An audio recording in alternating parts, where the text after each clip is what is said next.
Woman finds coffin buried under her childhood home with a little girl's body. Erica Carner was renovating her childhood home when she and her contractors had a shocking discovery buried beneath her house. Erica's contractors were doing remodeling work in their Lone Mountain neighborhood in San Francisco. While the contractors were digging up the ground, they found a thin wooden coffin covered with a glass lid. It was not an empty coffin, though. They realized that there was a well-preserved body of a little girl inside. They immediately called the attention of a medical examiner after opening the casket, knowing that further disposition of the casket and the little girl inside was their responsibility. According to Inside Edition, Carner didn't know that after all this time, the body of this little girl was just underneath her garage. Who the little girl was is a mystery that she was about to resolve. Since the identity of the little girl was unknown, Erica's two daughters gave her the nickname Miranda. They discovered that the coffin was buried about 145 years ago. It was sealed so well that the process of decomposition was very slow.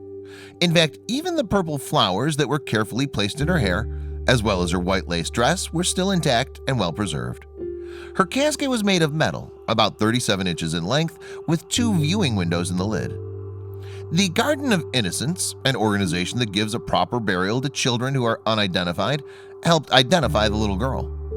A genealogist named Alyssa Davey, who's the founder of the Garden of Innocence, took custody of the little girl's body, and they prepared a special memorial and funeral service for her. A year after she was discovered under Erica's garage, they were able to give this girl a proper funeral. They also gave her a brand new handmade casket and buried her in the new cemetery at Green Lawn Memorial Park in Colma, California, on June 4, 2016. The service was attended by 140 people.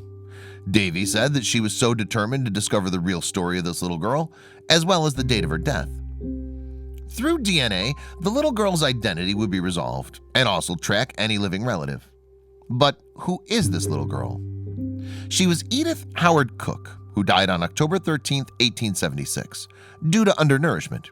She was the second-born child and first-born daughter of Horatio Nelson and Edith Shufie Cook. According to Inside Edition, she was almost 3 years old. She was buried in the family plot in the Yerba Buena section of the Oddfellows Cemetery 2 days after she passed away. According to funeral records, it was indicated that the cause of her death was marasmus, or undernourishment. While trying to find out the little girl's identity, it was discovered that Erica's childhood home was built on an old cemetery ground. In 1902, the cemetery stopped accepting burials, and in the 1930s, all the bodies at the cemetery were exhumed and moved to another burial ground. Nobody knew that the casket of little Edith was left behind. After her real identity was discovered, another memorial was held for her on June 10, 2017. Now the little girl can rest together with her family. She was gone, but she was never forgotten.